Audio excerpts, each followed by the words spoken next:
تکوین و تخلیق سے کیا مراد ہے؟ تکوین و تخلیق سارے جہان کو پیدا کرنے کا نام ہے۔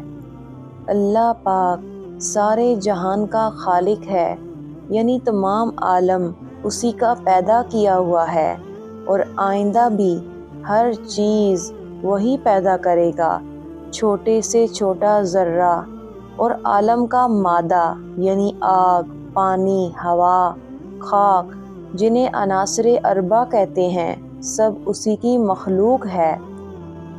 چیزوں کے پیدا کرنے میں وہ کسی آلہ کا محتاج نہیں، نہ اس کو کسی مدد کی ضرورت ہے۔